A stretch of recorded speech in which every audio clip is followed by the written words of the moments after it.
LPU ప్లేస్మెంట్ల రికార్డులు సృష్టిస్తోంది. Final year student 2.5 కోట్ల ప్యాకేజ్ పొందుతున్నారు. 1700 మందికి పైగా ఎల్పీయూ స్టూడెంట్స్ 10 లక్షల నుంచి 2.5 కోట్ల ప్యాకేజెస్ పొందారు.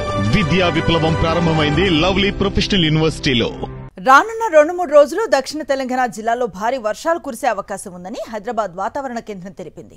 రాష్ట్ర వ్యాప్తంగా 26% లోటు వర్షపాతం, హైదరాబాద్లో 60% లోటు వర్షపాతం ఉందని అధికారులు తెలిపారు. వచ్చే 2-3 రోజుల్లో హైదరాబాద్లో మోస్తరు వర్షాలు కురిసే అవకాశం ఉందంటున్న వాతావరణ శాఖ అధికారి శ్రీనివాస్తో మా ప్రతినిధి Susmita face to face. Telangana రాష్ట్ర వ్యాప్తంగా వచ్చే 2 రోజుల పాటు అక్కడక్కడ భారీ వర్షాలు కురిసే అవకాశం ఉందని వాతావరణ శాఖ అధికారులు హెచ్చరికలు జారీ చేశారు.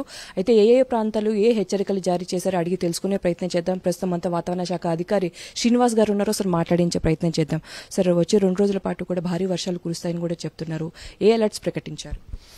మనకి అంటే ఈ మాన్సూన్లో ఇప్పటివరకు చూసుకున్నట్టయితే మనం లోటు వర్షపాతం తెలంగాణలో పెద్దగా వర్షాలు పడలేదు. దీనికి కారణం ఏంటంటే మనకు దగ్గరలో ఉన్న ఈ పశ్చిమ మధ్య బంగాళాఖాతం ప్రాంతంలో అల్పపీడనం ఏర్పడినప్పుడు మనకి ఈ మాన్సూన్ గాలులు అనేవి ఎప్పుడు మాన్సూన్ ప్రవేశించాక మన మీద నుంచి పోతూనే ఉంటాయి.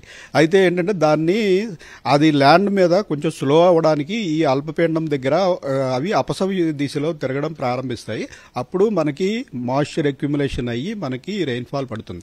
అయితే గత జూన్ మొదటి నుంచి ఇప్పటి వరకు కూడా మనకి ఒక్కసారి మటుకే అల్పపీడనం ఏర్పడింది. అది కూడా పెద్దగా బలపడలేదు.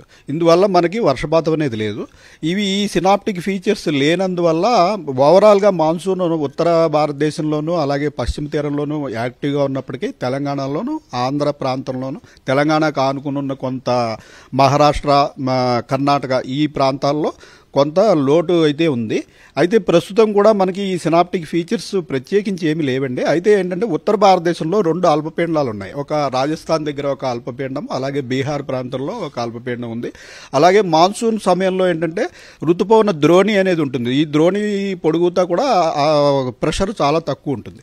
సో ఈ ఋతుపవన ద్రోణి కూడా ఈ 2 అల్పపీడనాలు గుండా బంగాళాఖాతం వరకు ఏర్పడింది. ఇప్పుడు మన మీద నుంచి పోతున్నటువంటి ఈ పశ్చిమ దిశలో పోతున్నటువంటి మాన్సూన్ విండ్స్ ఆ అల్పపీడనం వైపు టర్న్ అయ్యే అవకాశం ఉంది. ఆ టర్న్ అయినప్పుడు కూడా విండ్స్ స్లో అవుతాయి. విండ్స్ స్లో అయితే మళ్ళీ మాయిశ్చర్ అక్యుములేషన్ అయ్యి కొద్దిపాటి వర్షాలు పడే అవకాశం ఉంటుంది. దీనివల్ల మనకి రాగల 2-3 రోజుల్లో కొన్ని జిల్లాల్లో మటుకు మనకు భారీ వర్షం ఎక్స్పెక్ట్ చేస్తున్నాము. రేపు చూసుకున్నట్టయితే మనకి వనపర్తి, నాగర్ కర్నూలు, నల్గొండ, సూర్యాపేట ఈ జిల్లాల్లో భారీ వర్షం అంటే 7 నుంచి 12 సెంటీమీటర్ల వర్షపాతం.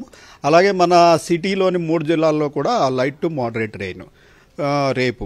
అలాగే ఎల్లుండి కూడా మనకి ఈ వరంగల్, సిద్దిపేట, జనగాం, మహబూబ్నగర్, మహబూబాబాద్ ఈ ప్రాంతంలో మనకి భారీ వర్షము. సిటీలో కూడా లైట్ టు మోడరేట్ రెయిన్, కొద్దిగా ఇంటెన్స్ స్పెల్స్ కూడా ఎల్లుండి ఉండే అవకాశం ఉంది. ఇంచుమించు 5-6 సెంటీమీటర్ల వర్షపాతం ఎల్లుండి సిటీలో రికార్డ్ అయ్యే అవకాశం కూడా ఉంది.